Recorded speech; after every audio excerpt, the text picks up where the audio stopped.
Hi అండి, welcome to Siri home kitchen. ఈరోజు recipe కరివేపాకు కారం పొడి అండి. ఈ కరివేపాకు కారం పొడిని ఇడ్లీలు, అట్లు, ఉప్మాల్లోకి తీసుకోవచ్చు. చాలా అంటే చాలా టేస్టీగా ఉంటుందండి. కరివేపాకు తినటం వల్ల జుట్టు ఒత్తుగా పెరుగుతుందండి. దాంతోపాటు కళ్ళకు కూడా చాలా మంచిది. కరివేపాకు మనం బయట చాలా రకాల కారపొడులు కొంటూ ఉంటాం కదా, అలా కాకుండా మనమే ఇంట్లో హెల్తీగా కారపొడిని ఈజీగా చేసుకోవచ్చండి. ఈ కరివేపాకు కారపొడి ఒక్కసారి చేసి పెట్టుకున్నారంటే మీకు 6 నెలల వాటికి నిల్వ ఉంటుంది. ఈ కారపొడిని ఎలా చేసుకోవాలో చూద్దాము. ముందుగా ఇక్కడ నేను ఒక 20 రూపాయల కరివేపాకుని తీసుకున్నానండి. వీటికి ఆకులన్నీ విడిగా చేసి పక్కన పెట్టుకున్నాను. ఆకుని మొత్తాన్ని కరివేపాకును ఒక 2 సార్లు శుభ్రంగా కడుక్కొని వాటర్ మొత్తం పిండేసి ఇలాగ ఒక బొట్లోకి వేసుకోండి. ఇలా బొట్లో విడిగా వేసుకున్న ఆకుకూరని చక్కగా ఒక పొడి కాటన్ గుడ్డను వేసుకొని దీని మీదకి క్లాత్ మీదకి చక్కగా ఆకుకూరని కరివేపాకుని పరుచుకోండి.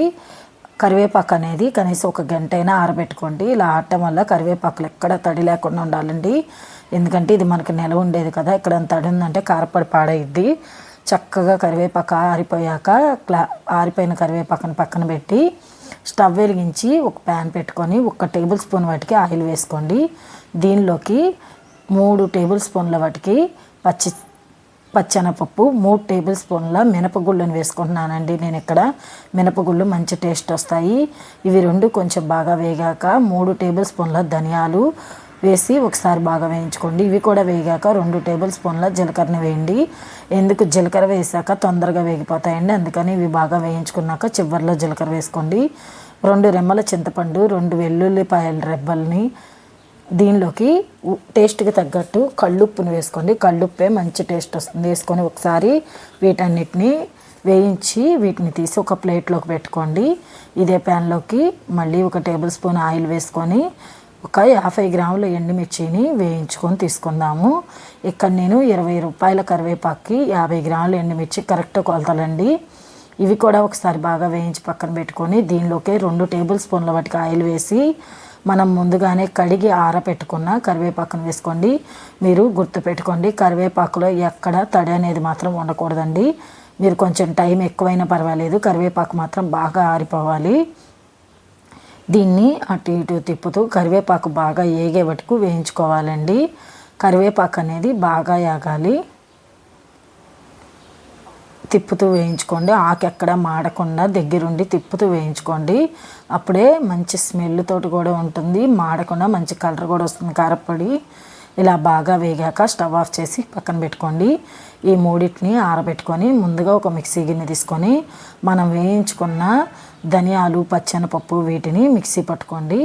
మిక్సీ పట్టి ఒకసారి దీనిలోకి ఎండుమిర్చిని కూడా వేసి ఒకసారి మిక్సీ పట్టుకోండి.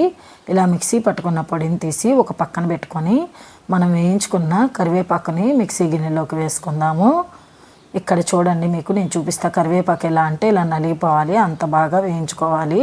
ఇలా వేయించుకొని గ్రైండ్ చేసి కరివేపాకుని మనం ముందుగా గ్రైండ్ చేసుకున్న కారం, ధనియాలు ఇవన్నిటిని కలిపి మళ్ళీ ఒకసారి గ్రైండ్ చేసుకోండి.